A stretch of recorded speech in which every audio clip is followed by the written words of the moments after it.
What a bracket this has been. Losers finals now. We are up firmly in our top 3, but I gotta say, tonight's bracket has been absolutely stellar. Thanks everybody who has stuck around.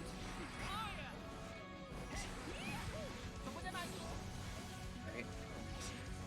Saftig has to play this one a little bit more patient in order to try to find their way in. You really want to try to, 2 or 3 touch Axel. So you really have to pick your spot, and I love that Saftig is sort of demonstrating that they can play this more patient game. We haven't really seen them have to do it so far for much of this bracket. Now, they have played against each other a few times these last couple weeks in the Casa brackets, and I'm pretty sure the matchup chart leans in Trevor's favor. But I mean, Mike, we just saw what they did to Danny, so they're playing something else, and we're just gonna have to wait and see how Trevor adapts to that aggressive playstyle. Slash, maybe Mike has to make the adaptations, right? You're just talking about how much more passive he's gonna have to be because he can't go for these wild man type things because he's just gonna get knocked back. Gonna DP through the close slash. Oh, thought they were closer to the corner, so went for the wall splat routing. Didn't get it. Oh, no. Are we going to have the damage off this wall break? Yes, we are. Wow, Trevor Tsu answering back. First game on the board for them now in this losers finals. Yeah, Axel Bomber does a grip of damage. You have to be really, really willing to hold that because it will hurt you. But yeah, that's Trevor. Game 1. Mike had a nice slice of life there. Had that sick air combo that, I'm gonna be honest, sometimes soul combos just kind of look like you're button mashing in the air and it just works out. But like you said, didn't quite get the wall bounce they were potentially hoping for. And so Trevor was able to get the punish off. I think I know why you feel like that, and it's because I feel like every soul route that goes to the air, he's just flying across the screen like a bullet, so it just feels like every button he presses, he just gets closer and closer to you and just carries you to the wall, and you're like, wait, when do I leave? And they're like, that's the neat part, you don't. Yeah, when do I get to touch the ground again? So Mike just taking a second, trying to weigh his options. We have seen Mike play Happy Chaos before. I wasn't a fan, personally. So I would like to see them continue to go the soul bad guy route and just try and, tough it out, basically.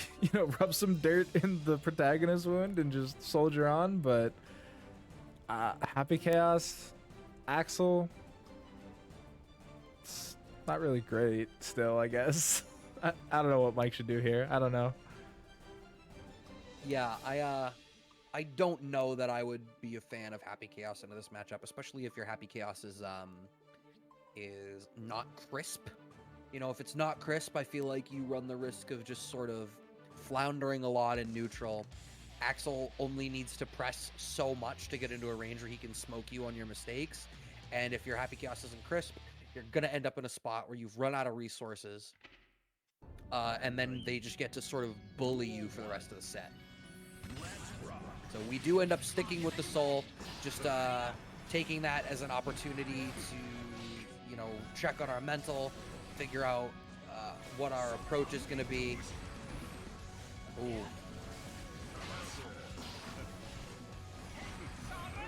Yes, this is already a tough start here. Going to be down to about 50% HP here on Mike's side and back against the wall.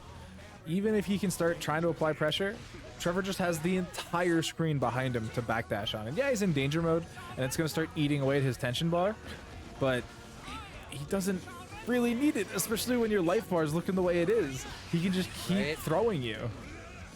Yep, and the PRC came out to find that air throw. Trevor Tsu is tough. Looking dominant. That was not Mike's fault. He got messed up by the game mechanics going the wrong way. It happens. It always feels bad. Oh, almost had the pickup off the 5K, but we have the corner position at least. This is what Mike wants to see. Oh, what a smart forward dash from Trevor. That said, Mike's able to pick the combo back up. Meaties with the Fafnir. BRC gets the dust. Oh, doesn't quite get the link after the 5K, though. Only needs one more. Shame. Only needs one little bit of damage. right? Out of the corner, but like we're back at neutral. Like, yeah, Trevor's back is to the corner, but this is functionally neutral. Oh, Goods call out with the 6S under the whiff 5P. Getting around on the board here is Mike Saftig. Surviving a little bit longer. Doesn't have to go down 0-2 just yet. Definitely wants to tie it up here. Cannot give Trevor too much momentum, and that's a great start. Whiff punish on the throw, forces the burst out, and you're able to just run back in under the 5P. Fast RC, not going to get you the hit you were looking for. That's a crazy burst. It's a momentum burst. You didn't want to lose the corner. It's the last round. You're probably not going to get another chance for it. I think Saftig is understanding that he's not worried about stopping damage. He's worried about positioning. And look at the result of it. Keeping that corner position ensures that Mike does not give Trevor any room to breathe and closes out the game. One game apiece. It's also super tough to actually burst against Axel, because so many of his sequences leave you further than a burst radius away. So if you're getting hit and you're feeling bad and you mash burst, he might just be laughing at you because he knows he's going to pick it right back up. So tied up, one apiece, able to keep the pressure going. Mike trying to take Trevor back to this P1 corner. Tempo burst all ready. Might as well be a round start tempo burst if he's just trying to do that.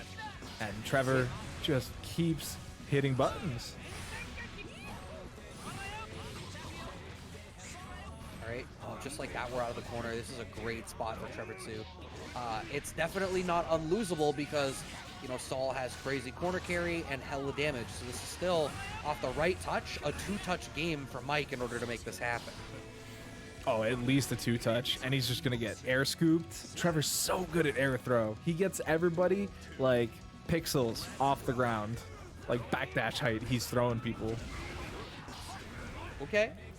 Saftig catches the backdash. Okay, has really identified how willing Trevor is to just block. PRC keeps him safe. Ooh, finds the JH counter hit into the wall splat. I kind of wish that maybe we hadn't splatted on the wall, but they were so high up they could have forward teched, so you don't really want to deal with that situation. And that's damage. That's a good amount of damage. Even had a little bit more in the tank with the RC. Takes it to his third round. This could actually be Mike taking the lead here, which would be great momentum for him to be able to press forward with, but a couple wrong decisions there force him into an early burst. All right, the JPs connect. Goes for a shimmy, no bite. Trevor just being patient in the corner, but clipped out by the low, the very tip of the 2K. Oh, that's so big brains. Oh. Yeah, I was gonna say, you don't die. Oh no, what a drop! Is that gonna cost him the rounds? It really might. You're not gonna die, but it's a one-touch situation, and Trevor has the entire stage to back up and play patiently with. The throw is gonna be enough to do it. So yes, Doc, the answer to your question was yes, it did end up costing him the game. In a roundabout way, here we are. 2-1, currently in favor of Trevor. Mike's gonna have to come up with something. He won game 2. He has it in him. He can do the damage that needs to be done. He just, I don't know, a couple of these DPs that come out, I respect them, but they eat you for half your HP, and it just sets you so far behind in the zoner matchup.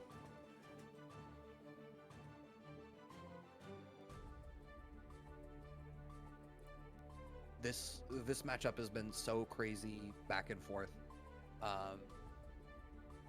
And it's like, it's hard to levy any suggestions of like what Saftig needs to do different, because I think they're doing, I mean, they literally, like, that drop is what cost them that game. I think they've made the adjustments. They need to pick their spot and ensure that they make every decision they can to keep Trevor cornered. They're doing all of that. At this point, it's just a question of execution. Yeah. Both in the figurative sense of executing your game plan and the literal sense of, you know, not dropping your stuff when you do get this chance. Yeah, it means a lot, and we see that from Trevor consistently, able to finish pretty much everything on their plate, and they're off to a great start this round, but Mike goes for the longest run of the life there. Great fast RC, but just wanted to get the reset with the throw. Still pressing forward. Look at the, I was gonna say look at the risk bar, but the hit actually comes through. Okay, an interesting choice to burst there from Trevor. They didn't want to reset to mid-screen with that life deficit they were going to have, but now you're just going to die anyway. Saftig takes the first round in game 4. Mike is fighting for his life right now. This is loser's side, semifinals. Winner gets to move on to that loser's finals. Wait, no, I lied. I'm around behind. Grand finals. This is loser's finals. Yeah. So winner gets to find themselves in a grand finals position, guaranteeing themselves second place in tonight's stacked match arena. So you know that Mike is looking hungry right now. Wants to close this out. Do it again. Reset, do it again. Throw. Finish it. Oh my god, I see 3. Clean hit. Volcanic Viper. 2 games to 2. The throw game all the way opened. Mike sometimes just gets it in him. He just does the thing, takes the round, and everybody around him just left shaking their head. They're like, why did he do that? How did he do that? Why did it work? Yo, Hatsack confirmed likes gorilla characters. First he's out here for Leo, and now he's out here for Soul Badguy. All right, it's one game, Doc. Who do you have taking this? Mike. It's too late. You answered after you saw a counter hit 6B starter. I'm less impressed. Sure. That's like when you're playing rock paper scissors and you see that their hand opens, so you switch from rock to scissors. You ain't slick. Yeah, 5D taps. Saftig is slick. Are we gonna be able to get the kill off this? Oh, that was so fast. No. He popped off the wall. But back throw, trying to buy a little bit of space. Trevor has to get aggressive though. Has the 50 tension, but oh, Mike picking the wrong time to dash forward. Oh, the wall doesn't splat. All right, we're living another day. Oh, had to PRC in order to keep safe, but Red RC in the back. Trevor is going to be able to close that with Bomber. We are on set point for Trevor 2. The PRC didn't make it safe. The attempt was there. He tried to. The attempt was there. It just wasn't all the way there. And so Mike, down 30% HP, literally runs full screen at Trevor trying to get a throw. That's a tough. He got the far slash into wild throw input combo. That's the second or third time that's happened now. I genuinely don't know what it is. It's like an actual thing that Mike does all the time, and I don't know what the option is. That's actually a monkey business question to see if it's a misinput or if it's a thing. But one more touch in the back. Yeah, Trevor 2 has so many resources here. Can play super active here. Still has burst on the table. Yep. Of course, it's going to come out there. You're about to get 50 tension. Oh my god, went for 5D. Oh. Wanted the RC in the back. PRC had the throw tech, did Saftig, but 2K2D is going to connect, and Trevor 2 is going to be able to take it 3-2 and earn another shot against Aaron Damac in the grand finals. Saftig, any of these counter pokes that Itachi's Legacy is throwing out. Wow, the patience to wait for the kite, but still comes down with a button, does Itachi's Legacy. Are we going to stay same side? Yes, we are. We're going to go for the throw on the reset. A second throw? That was going to be 3. Yes. You always go for 3.